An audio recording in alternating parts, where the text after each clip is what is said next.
This week on Ahoy, I pay John a final visit to see his completed 4x4 long wheelbase adventure van build. Having used radically lightweight plastic materials, I wanted to know if this was something the van community can adopt, or if he was a lone man on a lone island. So here it is, the finished product. Really happy with the way it looks. Pretty much achieved everything that I'd hoped for and that I'd spent a lot of time researching, and with the final design and specification, I've pretty much got what I wanted. It has taken longer. There have been some fairly stressful moments, I guess, but I think ultimately, you know, it is here. I'm really pleased with it. I think the 4x4 wheels and the snorkel and all the rest of it, as you put all that kit on it, you just get everyone ask you, where'd you get the van from? How much? You get a million different questions. Is it good off-road? The general feel is people really rate these. Yeah, I mean, I've just pretty much, as soon as I stop, I get stopped. And that's just to start with the van and the bits and pieces on the van and how it looks. And then once I've opened the door and let people go inside, and you know, it is fairly unique, isn't it? You know, colour-wise, it's not everyone's cup of tea, but that's what I wanted. I suppose on reflection, I might not have done quite so much black panelling. I might have done a little bit more in the lighter grey. But it is, you know, it's done, and I'm really happy. I'm impressed. The red I was unsure of. I know I mentioned this to you, but I think it's turned out well. Before I forget, the biggest question for me was, you've got the Sequel suspension kit. I've not. I've just got the cheaper sort of mods, the Sumo upgrades. As you've been building it out and adding more things, because you've done it in stages, how have you found the van change in terms of the added weight? Yeah, I don't know that I can tell any difference. Yeah. And I've heard about, you know, body roll on standard suspension, and this just seems to drive well. You know, I mean, I don't throw it around. You can't. It's a big vehicle. You know, I don't get roll. I don't get, you know, hard knocks and shocks and judders. It seems great. You know, I mean, I have driven many vans over the years, but I've never driven one of these that isn't, you know, upgraded. So I actually don't. So you don't really know. Yeah. But nothing surprises me or shocks me about the way that this handles and the way that it drives. And clearly, you know, having now been converted with all the extra weight, but I actually can't really tell. I think compared to the Sprinter, the wheels are a little bit far to the front and back. So for proper off-roading, the gap in the middle's not ideal. I'd call it like you have a racing bike, a gravel bike, and an off-road bike. These are like a gravel van, I'd say. And at that, they're brilliant because when you're driving it on the road, it drives like a car. Yeah, I think it's a great compromise. I mean, you see some of these medium wheelbase Sprinters, you know, with serious suspension upgrades, seriously jacked up, you know, 35-inch tyres. Yeah. And clearly they've got massive capability. But I have to say, in the last few weeks, I've had the van back a couple of months now, I have been halfway up a mountain in some pretty rough stuff, and it can do it. I think clearance would probably be the main issue, but I wouldn't want to risk anything, you know, any more severe than what I've done. It's a great performer, actually, on the beach today. I know, yeah. What a top day, gorgeous day. First thing that jumps out is the solid surface, the Corian. That is heavy. I mean, it's very, very thin, but you're still adding weight. Yeah. What was the sort of decision-making process around that? I think with a number of things on the van, I've really tried to go as lightweight as possible where I possibly can. And there is a significant saving on all the panel work, whether it's the furniture or the ceiling and the side panels. And clearly some of the things on the van, like the pop top and the awning, and actually, yeah, this product is quite heavy, and I didn't appreciate how heavy it was, and I probably wouldn't have chosen it. But that said, it does, I think, give it, you know, a bit more appeal. Yeah. You know, it's a sort of a quality item, and the fact that I suppose, and I've said it before, that the fact that there's no ply, there's no wooden elements, no MDF, you know, panelling, packers, whatever. So actually, the alternative to this stuff would have been some sort of ply, which from a lightweight point of view would have perhaps been the solution. But my objective to not have any wooden elements means that I've been able to achieve that with this stuff. So I think this is the challenge, isn't it? You're trying to save weight. Anyone who's going to try and build a van and save weight, there's always compromise somewhere. Sometimes the compromise is on durability because you're saving weight. I think the great thing with something like, you know, the Corian or whatever the sort of brand is, but it's solid surface, man-made sort of solid surface material. They are really hard wearing, and they can be sanded and maintained and things like that.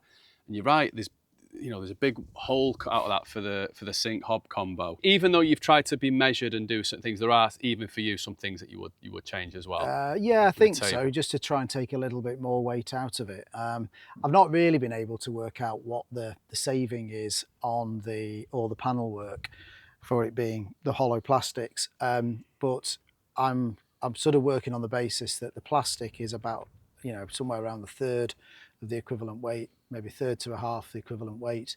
So overall, with having, you know, not having, you know, the heavy lockers, the heavy units or the heavier use in the ply, you know, I reckon I've saved, what would it be, 150k maybe? Could be. Well, maybe more. Having started to add up the weight on my Evo kit, it's like you've saved a lot of weight on that. So that to me was the standout thing. Yeah. And again, I know we sort of mentioned this in I think it was in the episode 2 of this one, is boards look great. That kind of stippled finish, it does look, you know, really good. And I think, like in the garage, you look at a lot of conversions and there's quite a lot of cabinetry, and I've gone for a really basic solution, like sort of the services unit, which we'll see is a really sort of primitive affair. But that's okay. It works, you know. And I'm relying on slightly different storage solutions, particularly with the Vandermoon backdoor storage. Vandermoon, how have you found it in day-to-day use? So instead of opening a door, having to unzip it all the time, is that? Yeah, well, you know, I've got used to it. To be honest, I'd probably leave the zips half open. Right. Because I've not got a lot of heavy stuff up there anyway. The realities of having a van is, you get it, it's brand spanking new. And then as soon as you do anything, like drive down a lane that's got a load of bushes or whatever, I've noticed that you've definitely used the van. You've got a few kind of, you've earned your stripes like I have. I'd say. But looking at the van, everything's kind of worn, like everything looks like it's kind of, I know you've got like your covers on your seats and things like that, but everything looks like it's sort of wearing well and working well, durability wise. Again, another reason for using all the plastics was that I didn't want any carpets, any materials, anything that would pick up dirt. I've got a little dog who's all over everywhere, and you know, keeping it clean, maintaining it with the minimum effort. You could say it's probably not as comfortable as, you know, leather seats or some nice soft fabric on the seats, but these are waterproof covers, and literally I can take them off and wash them and you know, put them back on fresh, and that's fine. So just looking at your kitchen area, you've gone for the sink, the hob, and then you've got oven, gas oven, and then you've got the huge fridge. Yes. So you've not scrimped at all in terms of everything that you wanted in the kitchen. No. In terms of weight. Well, again, it was all thought out. I really wanted a gas supply because I've got an external barbecue connection, which I've used already quite a lot. So I'm thinking like summer cooking, winter cooking, oven, cooking, you know, heartier meals. And actually what I have noticed, because we are in the middle of summer, but it has been really cold, that even just, you know, boiling the kettle puts some heat out, which is actually quite useful. And then with the fridge, I have the opportunity with a massive fridge freezer to have a lot of fresh food. So I don't carry a lot of anything other than fresh, and I just shop fairly regularly. And then you've not got the doors on your sort of cabinets underneath the sort of the sink and what have you. They're just on timbers. Yeah. Oh, these are great. Yeah, they've worked okay. Yeah. And actually, we've got sort of you know, food and pots and that sort of thing on one side. Yeah. The gas locker's actually in the centre with a lightweight gas cylinder, and then there's a bit of open storage under the oven for some pans and what have you. So yeah, it actually works really well. You know, I mean, this is sort of how I designed it, and I know that actually this is, you know, the usual sort of layout for one of these vans, but you know, with a few tweaks to make everything work for me. Just looking at the kitchen, you've got a Corian worktop, which is usually sometimes a heavier selection than other people. You've got the tambour doors instead of the doors. Very lightweight, of course. Yeah. Plastic panelling. And then but everywhere. that's it. So that's the only change really. Everything else is kind of as is, as you'd expect it. And then obviously you've got the smaller Vandermoon locker in over there. Yeah, and then some odd pigeonholes. Yeah. Which are really useful. Got a sort of what I call the charging bay back here, which has got, you know, space and cables for all my smaller devices to charge. Yeah. So that works well. And another Vandermoon at the back, over the bed, over the foot end.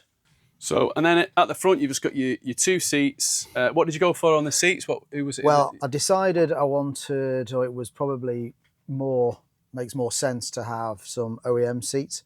So these are a pair, a twin, brand new twin set that I bought, and they've been installed again. I have seen the sort of the bench type seats, you know, made out of you know, ply with sort of metal structural supports and so on. So I'm guessing these are probably a bit heavier than them, you know, but they're belted and they're you know, they're as comfortable as you would expect them to be. But they kind of work in the space that I've got. You know, the table slides when you turn the front seats around. I've got a bit of storage here for the ladder for the pop top and the blinds, which are in a bag because they're just simple you know, blinds with suckers. And nothing more fancy than that. So, and it's handy having another belted seat because if you're going away with your son and he brings a mate or whatever, then there's another seat to safely sit. I mean, I wouldn't say that's a comfortable twin seat. That's really space for one when it's in this position up against the wall anyway. How? I presume you've not been sleeping up there. It's been your lad. I was going to try it out actually, but he seems really happy with it. It's you know, you've got a good 2 meters from the back of the hatch to sleep on. There is a hatch cover as well, so he actually puts his pillows on the hatch cover. There's a small gap, so we can still sort of communicate and pass bits up and down, and hopefully, you know, in colder times the heat will sort of rise into this space as well. So he's happy with that. Had a bespoke mattress made, so it's only, you know, sort of 50-60 mil thick, so it fits when the top's down. But it's wider than a single, but not as wide as a double because it's not really a double width space. And then a similar mattress that I had made for the bed at the back. Height-wise, you're similar to me in my van. It's just about right. So with the rear-wheel drive or 4x4, you lose 10 centimetres, 100 mil. Yeah. So that's, you've got to be careful. Anyone who's building a 4x4 van and you're buying a base, you've got to really keep that in mind. Perfect if you're 5'8", 5'10", 5'10". What are you? Just 6 foot, so I just get away with it. Yeah, just get away with it, which is great. Yeah. So I'll move the camera and we'll talk a little bit about the shower. Yep. Let's move this. Donald, you big whinge. Donny's having a bit of a whinge out the window door. We're trying to do a bit of filming. So moving on to your shower then.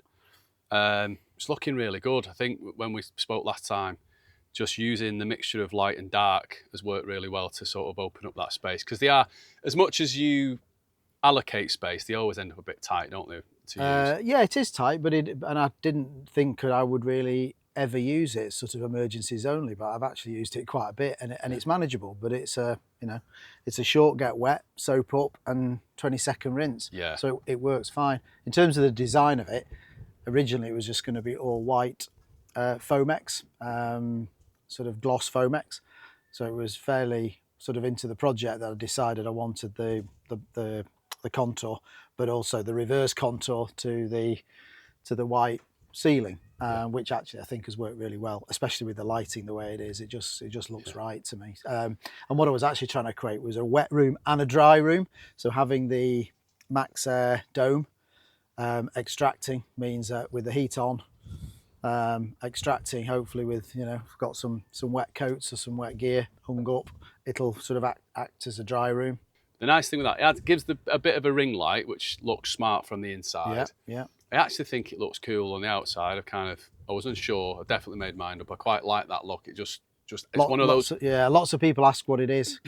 Normally they're fitted on the roof. I did have to check that it was okay to fit on the wall, and it is. It's designed for both actually. So I've not seen another van with it on the side you know, similar products, but not that one. So even though it's all lightweight materials, it's basically plastics, it's no timber, everything's worked really well in that shower. It's just Yeah. looks like it works an absolute treat. Yeah, I mean, it's a bullfinch shower, so it's nothing fancy, and of course in a much more higher spec van in terms of sort of, you know, having premium finishes, you'd have sort of a mixer on a rail and this sort of thing. But I've completely gone for function on this van.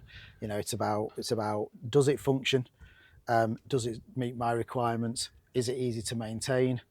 You know, and I've got it the way I want it, really. In fact, if anything, I've got sort of more storage than I actually need. I struggle to fill all these pockets, Yeah. and I've got little cubbies here, there, and everywhere. And yeah, I suppose if it was a family of 4, that would probably be a bit different. But I would have designed it differently if that was the case in any case. A couple of things there. Showers, we always used to think with our transporters, you know, wet wipe wash is fine.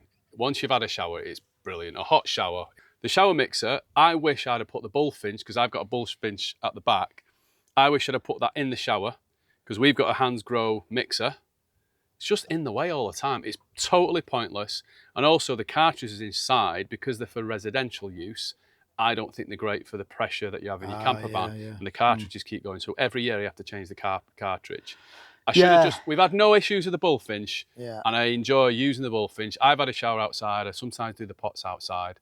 So again, I think you've made a good decision there. I would have just gone with the bullfinch. Yeah, and actually the position of the bullfinch in the bathroom backs onto the external bullfinch. So I've actually got an external shower on the side, right, and on the back of it, the shower on the inside. Got you. Works really well. And as I say, I think loads of people will get the van. The van will look huge inside, and you'll be like, yeah, I'm going to have a shower there, and I'm going to have a long, nice hot shower with me Truma boiler. The reality is, you've not got a lot of water anyway. Even though the Trumas are great, they get it to like 60 or 70 degrees with boost. It is just a navy shower. Wet yourself off. It is. It's soap up. But it's enough. And then, it's enough. And then what I found is you get one of those toweling smocks, and you just throw that on and do a quick dry, and the whole thing's just really quick. Do a bit of a shake. Do a bit of a shake, and you're right. So moving forward then, you've got the Vandermoon just on the one side, and then you've got like a little bit of a cubbyhole, which is ace for like little knickknacks and stuff like that. Garage wise, I like the way all this is just trimmed in. I think all this sort of black trimming is working really, really well. You always forget, like, when you feel how thin it is, I just like that. It's kind of, you know, all the stuff I've used is really, really chunky, and it's obviously now I'm realising it's all got a consequence, weight. There's been a lot of interest in the finishes and this sort of, you know, we've not seen this type of paneling before, and I sort of then explained that it's actually, you know, hollow plastic. It's not a ply finish. So there's quite a bit of interest in that. Is that laser light on the back? It's not laser. Is it not? But Something similar? It's similar. It's like a downlight. It isn't for. It's an IP light, and it's actually the same as the external lights. There's one here. Yeah. And there's one underneath as well for the actual garage itself. Gone for carpet in terms of dealing with those really awkward shapes. Yeah, that's having after me saying there's no carpet and there's no fabrics and there's no and that wasn't there until right at the end when we were looking at the holes in the frame, thinking, well, it just looks unfinished. Yeah. And actually, you know, that was the easiest solution, and for the amount it just fixes it. Yeah. Listen, my view is the guys that have those high-end luxury, you know, stitched leather and all that kind of thing, and they're doing the amazing like reveals, and you know, I get it what they're doing. I think for me, with what I was doing, carpet just seemed the obvious solution, just in terms of how contoured everything is at the back. And I was sort of the same. I didn't want any carpet in my van. I've got carpet in a couple of places now, and I've kind of lived with it. You've got the Frolly springs. Well, there's a 100mm memory foam bespoke mattress. Yeah. And then the Frolly system, which sits on the bed base. So the bed base is another plastic panel. The Frollies are about 40mm. So that's the spring system, and then the 100mm mattress on top of that. It's fantastic. Best night's sleep, actually. And your framework is a mixture of the bigger 60 by 30 extrusion. 60 by 30, they're your big ones, and then these are like... and these are just to keep it rigid. These are just 30 by 30, 30 by 30 inserts. Yeah. You've got a mule tire table. That's a good bit of kit. Yeah. Yeah, really useful. So what I do here is hang that on the rear tyre, and then the gas barbie sits on it, plugged into the van. Yeah. So that's the sort of the outside cooking solution. Yeah. Works great.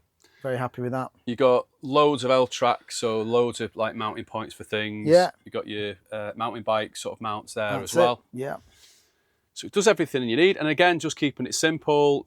You've got the tambour door, which just blocks off the entry. Yeah, and I hardly ever open that really. I tend to keep it all separate. I mean, it's handy to have it, particularly if I had something in that I wanted to run down the middle of the van. But I actually find myself just coming to the back to sort of, you know, deal with kit and what have you. You know, of course, the access to the cassette, to the toilet cassette is through the door here. So in order to do an empty, I do have to empty the van. And if the bikes are there, it's awkward, it's a job. But I wanted it there and not on the side of the van because I didn't want that big hole. And something else, there's a lot of kit on the outside. There's a lot of holes in the van. I didn't want that there. We've got the service cupboard on this side, so the Clayton and the hot water tank. And the pumps and bits and pieces, that's all hidden there. But actually there's a big pigeonhole as well because that kit doesn't take up a lot of space, which is exactly how I wanted it. You know, in a lot of these vans, you've got a cabinet on each side, and perhaps a big water tank, whereas mine's underslung, fresh and waste. So that works well. How have you found it with your doors swinging? You know, because you've got weight on the doors. Yeah, you can tell there's an awful lot of weight, but I'm really careful when I'm opening and closing. I don't let the wind catch. You really have to place the door closed. I'm a bit paranoid about that. It has got uprated hinges, but I still wouldn't want it slamming. We was in bed last night and we left the door open a little bit for Donnie to get a bit of air, and it swung open. And because of the weight, I panic. I think what I'm going to do is the struts, you know, the struts that attach to... I've seen those, yeah. Thingy there, so... are they self-openers? So, yeah, so they'll put pressure on and then keep it open. Yeah. I mean, it would swing shut eventually, but... yeah, so in the MAN TGE forums, they'll tell you what the strength is of the strut that's needed to work it, and Sean at Mule sells them as well as a pre-made system. Right. But it's just that added bit of sort of peace of mind that the doors are going to be open and then nothing's going to sort of like again, because I've the dogs and stuff. You can report back. That could be an add-on for me actually. And then you've got your projector. I was going to say, what's this? Have you got an extra awning? Well, that's your projector. That's the projector screen for the side door. Along with the portable projector. Yeah. For movie night and whatever. Yeah. Boys on there. Haven't done it. I haven't actually used it yet. The weather's not been good enough. I don't know. It's been too windy to put the awning out. So I haven't tested the whole system yet, but all in good time. Well, we can't sort of moan about the weather. Look at this. I know, this we're on a beach. We drove on a beach and the weather's absolutely amazing. We can't sit here moaning about the weather. The Vandermoon pockets. I mean, when I got my van, it had windows in the back. I was like really chuffed. And now looking at these, I'm gutted that I've got windows in the back because saying that I can get the bottom ones and then leave it out. Could. Well, I mean, a lot of people get the vans that have solid doors. Yeah. And then a lot of people seem to want to have windows. Yeah. I really didn't want to have any more windows than I needed, which does make it quite dark inside. Plus, I've got a fairly heavy tint as well. But the windows on the flares are more to do with getting some air in. I think one of the challenges for anyone that's planning a van, because that's where I think these videos are really useful. Planning to kind of sit up in bed, you're planning to get your bikes in and just have a garage that's sort of semi-usable. You're trying to keep your mattress small but comfy. Yeah. And then your windows, you're going as high up as you can on your line on the outside, but you can't go too high. So then it's a bit of a it is a bit of a juggle, isn't it? It's really tight, and actually the windows are pretty much level with the mattress. So if it had been any lower, that would have been a problem. Yeah, that's spot on. Fortunately, it just works. Yeah. My feet don't quite catch the underside of the lockers. I actually sort of sleep diagonally, which is fine. I thought you was going to tell me the extra shelf was an add-on at the end. So actually I can't sit up in bed, but that's not a problem. Yeah. Because I quite like lying down anyway. You know, Tend to do that in bed. Yeah. It's been tricky going through a van build, using a van builder. The issues can crop up. I think what I've seen over the years with my customers on the Clayton side of things is that the van builders get busy in the summer and they're behind with things, and all that side of things can be quite tricky. But doing this and trying to use all these new materials, you know, kind of managing it all yourself. And I know we've kind of had a few sort of chats off camera and you're like, oh, I'd have improved this, I'd have changed this, I'd have changed that. Everyone I meet that comes says the same thing. Everyone's got something in their van that they'd change. Everyone's got a little something. And even when I spoke to the top guys like, you know, Ape and all the rest of it, there's always something. You never kind of finish, you feel like you finished with the van. Yeah. But it you know, testimony to it, it's worked out really well. Now, the weight, weight. This is the moment that I divulge the final weight of the van. Which I can do. So it was coming in on the weighbridge at 3250. Which is pretty much what I was aiming for. You've got the pop top in. You've got a fully kind of like geared up rear of the vehicle. You're inside, it's not like you've kind of gone for like no kitchen or a sort of like it's a fully built camper with all the bells and whistles. Yeah. To do that for 3.2, yeah. I think that's really, really good. Again, the biggest thing to me, which I've had loads of people send me messages, having a long wheelbase van, there must be so many people driving about overweight. Yeah. There must be. Well, it's a big topic of conversation, isn't it? But I've just focused on what I needed to do and what I could do best to keep the weight down but not completely compromise.